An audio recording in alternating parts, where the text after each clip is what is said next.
I'm wearing this today because the sun is really killer, and it's got this as well, little mask. I don't want to look like the Unabomber, but I look really good in sunglasses when I got this thing on. So I'm not putting on the sunglasses here. Also, it's got these, so little holds up the, covers the hand as well. And you can't really tell, but there's a zipper here for pockets, so you can, if you need to run and to go or whatever. So this is what we're gonna be using to cover ourselves today. If you see me like this, now you understand. Welcome to day 19. Roundabout of Mad Max apocalyptic doom here. And there's just, okay, a little bit of lines, okay, but not much. There's no street light. Traffic comes from here, goes over there, okay. Other traffic, as you see, is gonna come over here and go there. If you want to go from here to there, you gotta go around this, and hopefully these guys right here slow down and stop for you. And that's what's happening last night. I couldn't figure out what was going on. I didn't want to be hit by these guys coming from way over here and them not seeing me. So now you've got a play-by-play on this, and I can't help but wonder how many accidents actually occur here, you know? I have to say quite a few, probably. All right, so this is it. Ostia Antica. Yeah, that's it. Ostia Antica. Ostia Antica. And what this place is it's a Roman port for Rome. And it was, had about 100,000 people living here until the 2nd century AD. You know, buildings, shops, taverns, public baths, you know, theaters, temples, that kind of stuff. And basically underwent a lot of expansion and renovation under Caesar, the original one, Julius, Tiberius, Claudius, and Trajan. All helped build this place up. And it's 9 kilometers, that's about 5.52 miles around. They wanted to charge me 5 extra euros for the bus, and I said no.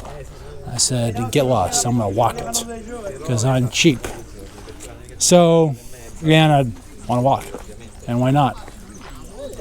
Unfortunately, there are lots of people here who are going to be in our way as well. We have a rendition of what it looked like before. Here's the map. We're right around here, and we're going to do all of this as much as we can before I collapse. But 5 miles is really not that much. We did at least 6 yesterday. Here's another map of it. So we have the east-west Decamano Massimo, which it goes all the way up over there, as you can see. And this should be the Cardo Maximus right here, which it is. So we'll eventually run into those. I don't think we're going to go down here to the Necropoli. That's the cemetery. Anyway, so here we go. So I've been following some groups here, and what we have here is a twin stairway going up, as well as you can see a little bit of inscription that would have been to a 2nd floor. Basically, it says the heirs will not have this monument. Hoc momentum Hades non sequitur is what they're interpreting that to say. I guess this is kind of a cemetery crematorium, because I saw this over here from a previous, which you might remember.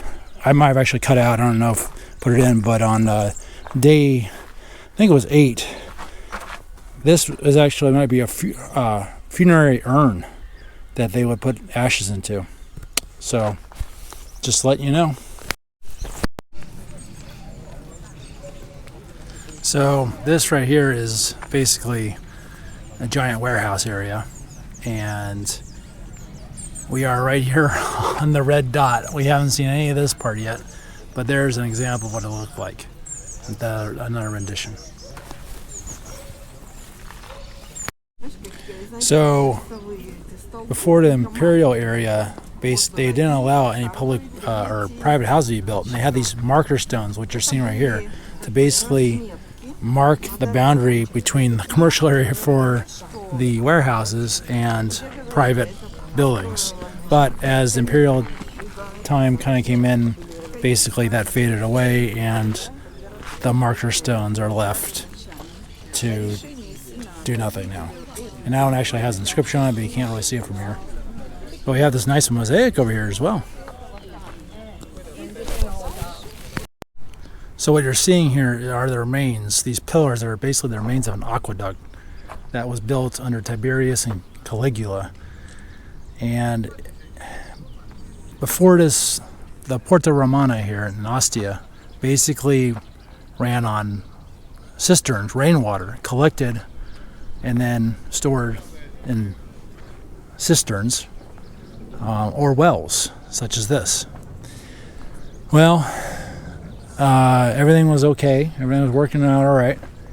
And they actually incorporated lead pipes and an extensive network of them.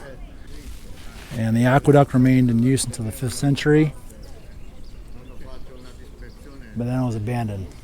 So now we have the bath complex, okay, built under Hadrian and completed in 139 AD.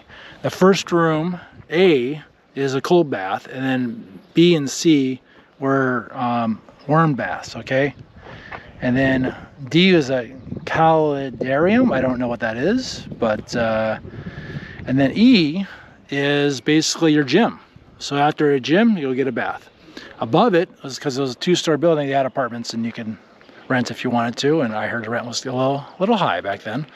And we have some boxing matches being depicted in frescoes here, and as well as a scene depicting the bath. So let's go check it out.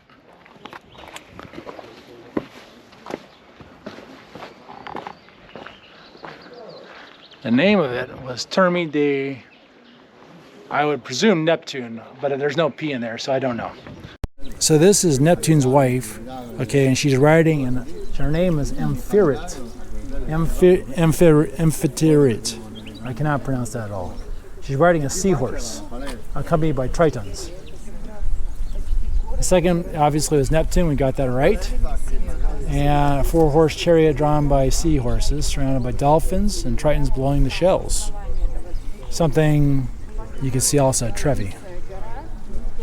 Then we got the Frigidarium, which is room C, also paved by a mosaic depicting Scylla, the monster who killed seafarers, surrounded by marine deities. These mosaics are imported evidence of the rich mosaic production of Ostia's workshops at the time of Hadrian from AD 117 to 138, and yes, I was reading that.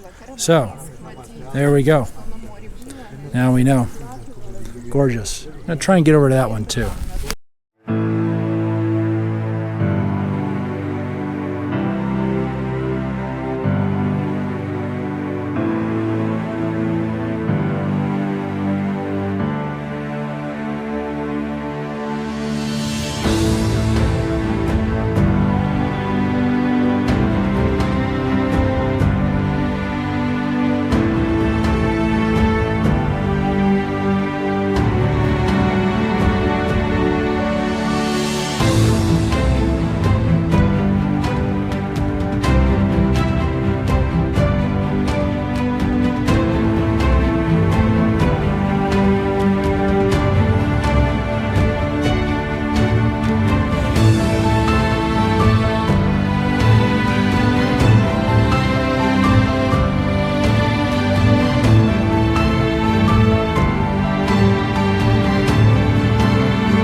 So we just walked down from there down to here, and we have this shell, which probably held water in it. And of course, we have this. And I'm going to read that in a second, but there you go. Look at that mosaic. You got shields and spears. You got some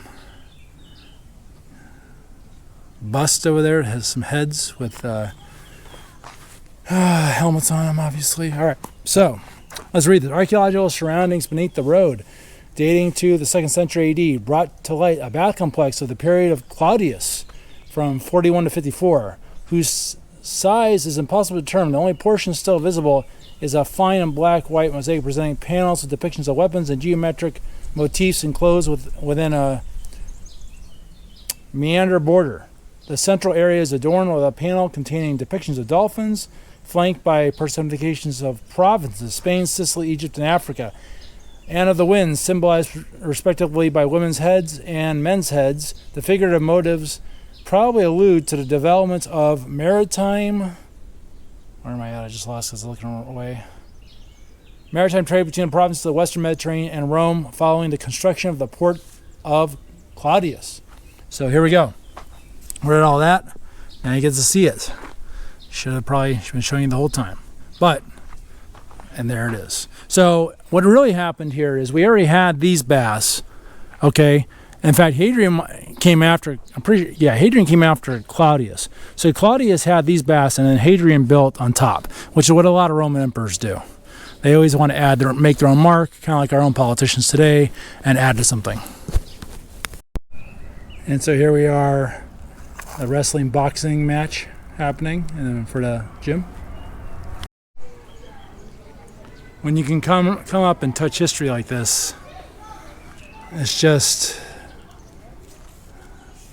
amazing, you know? 2,000 plus years still here. And somebody carved this by hand, chiseling it. And you can feel the chisel marks there too. So you run your finger over it. See how this isn't perfect right here? Yeah, maybe it got chunked off, but you can see all this little stuff. No power tools here. That's time and energy. So we're about to see the theater. There's a small circular plan incorporating the later portico and marble columns. It had a chamber with apse was made of a reused brick. It was basically built to commemorate the martyrs of Ostia, including Saint Aurea and Saint Cyrus, killed in AD 269 near the Arch of Caracalla. It stands in front of the theater. It maintained its religious function until the medieval period, when the town was already in ruins. So we're going to go into the theater now, but before that, I want to walk around the outside and just see this real quick.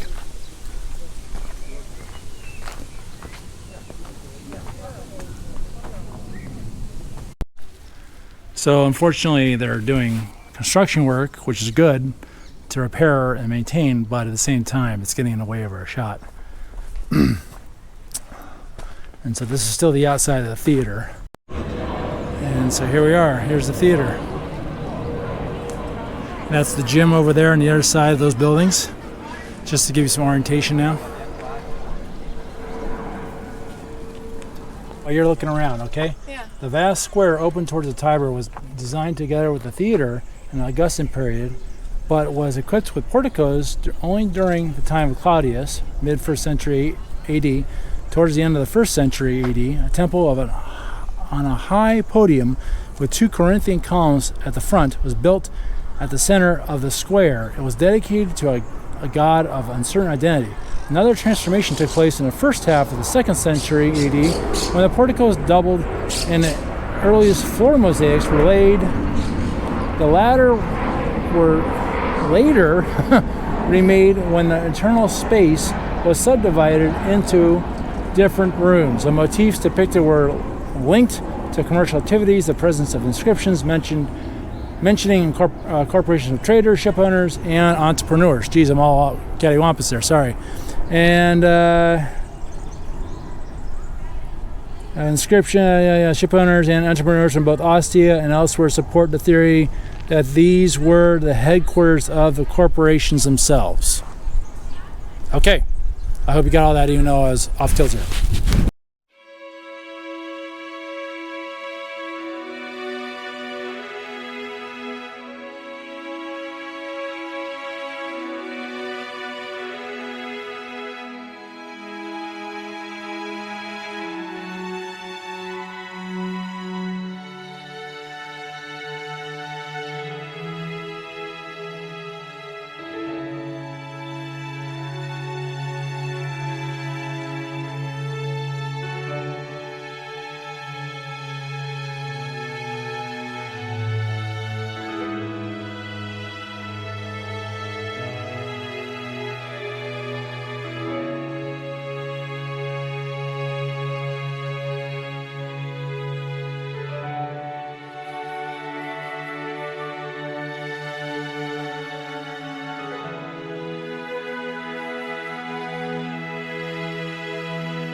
So we have a bronze type map here that they put together for us of the theater area, along with the corporation offices in the big area in the middle, probably a temple of some kind. Like, I can't remember what we just read, but the D is basically the tiempo is what it's called.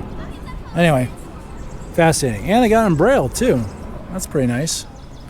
Only thing in here around here I've seen in Braille. So I don't know what this is, but I thought this was awesome to show you.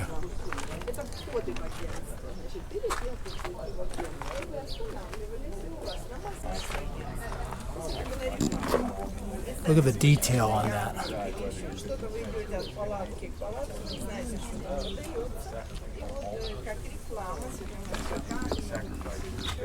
So I hear other people speaking English. This is a sacrificial altar, and people could sacrifice things here.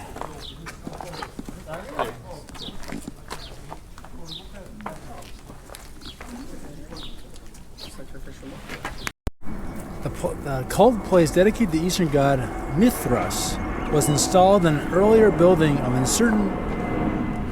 uncertain function in the second half of the 3rd century AD. Originally equipped with 2 benches and an altar, no longer preserved, it has a mosaic floor depicting a crater vessel and an altar with a flame, alluding to the use of water and the fire of the rituals. Okay. Trying to get that for you. Above these are 2 Phrygian caps. Recognized from the characteristic shape, the mosaic in the corridor is divided into 7 compartments, referring to the 7 degrees of initiation into the cult and the 7 planets connecting to them with their specific and ritual objects. In the 8th compartment is an inscription naming the worshiper. Can you tell me I have to look back and forth? Where am I at? Worshipper, it's a long name, who built the Mitharium, which must originally have been similar in appearance to other Mithraea in Ostia. So it was a cult temple. And as you progressed, you got all the way up to the top. Kind of like hopscotching.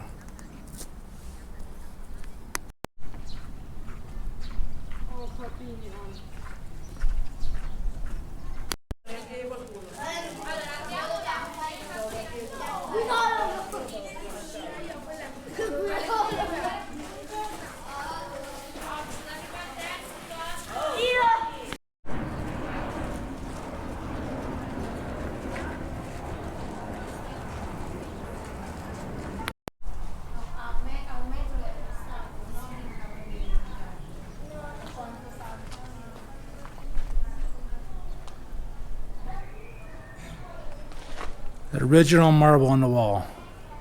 Gorgeous.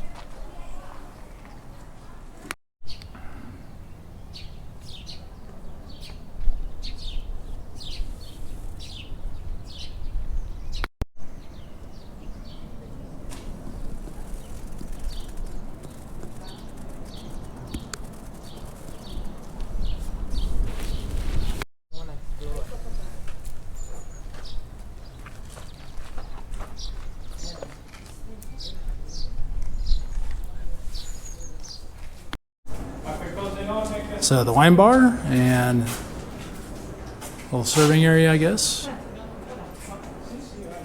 And you can still see the beautiful marble here.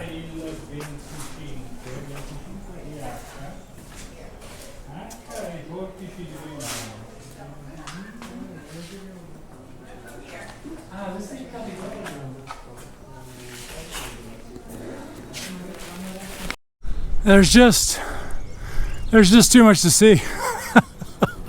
I'm reading everything. I know I'm not telling you everything, but I'm reading it. So you're with me here in spirit. So this is the Cardo Maximus. We got our big north-south street right here, and it's intersecting the Decimus Maximus on the other side, way over there. I don't know what this big building is in the center. I have yet to find that out yet. The first Jewish synagogue is right over there, and but we didn't really get you couldn't really see anything. So, as I've said before, there's just so much Roman material and things left over, like this bath, that they don't know what to do with them. So all they do is leave them outside, because the best ones are already in the museums. And what are you going to do? Looks like it almost, yeah, look, because he has a drain. So unfortunately it just stays outside. But then again, it's stone. If it survived 2,000 years, it could probably survive another 2,000, right? So this was another bath, a private bath. In the beginning, these first couple rooms eventually became a Christian temple, and the later rooms, probably the cold ones, were in the front, northern part. And as we walked back to the southern part here, this is where the warmer bath was at. And of course, it's underground. There wasn't too much about this statue, though, but that's pretty awesome. I don't know if we can see beyond. Look at the spider web there.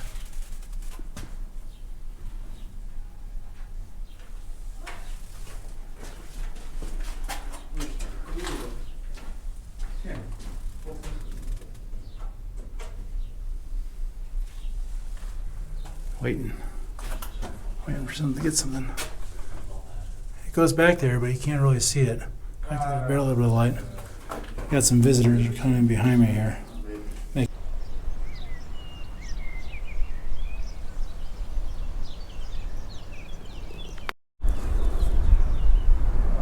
The vast building complex attributes to the Guild of Grain Measurers, and located near the Tiber. It consisted of a Horium warehouse, I don't know what that is, a meeting hall, a temple, and all the Trajanic period around AD 112, so year 112.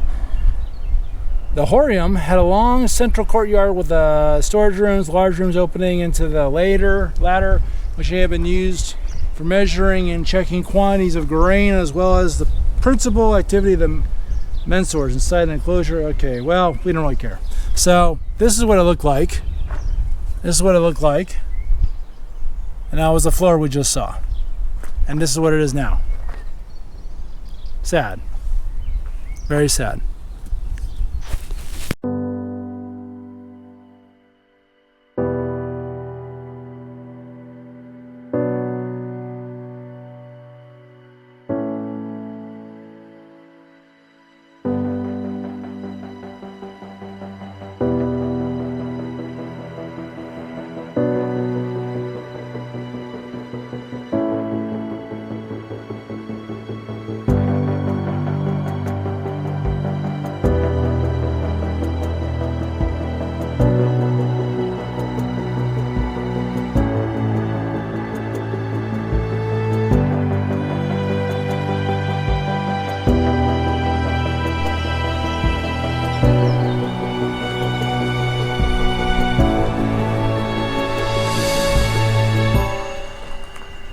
This is Temple of Augustus, what's left of it.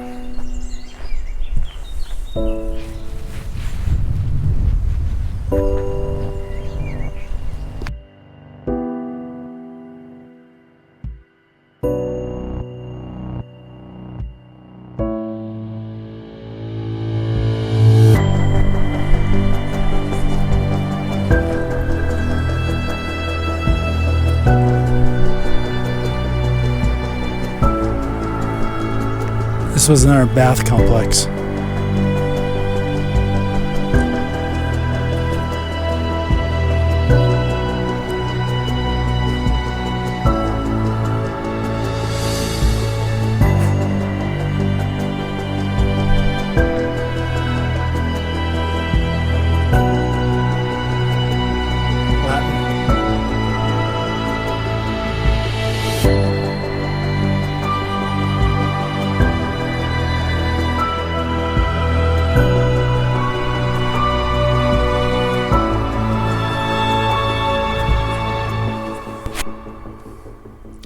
Okay, so real quick update. I moved my primary location for sleeping to a location that was right next to the Ostia Antica archaeological site.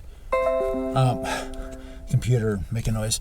Anyway, and I was talking to this British woman who was feeding these cats, and she's like, "Nah, don't park here. They might break into your car because you got these red license plates from France." And I'm like, "Oh, the curse of the red license plates." Yes, okay. And so I went back to my previous location from the evening of 18, and I'm setting up, and all of a sudden these hoodlums, come driving up in a vehicle, and I'm parked right next to this big, huge truck thing, which you saw, still there. And they're like, "Is this yours?" They asked me, and I had to say, I don't speak Italian, no capisco italiano, and they asked me in English, and I said, no, and then they're like, okay, and they drove off.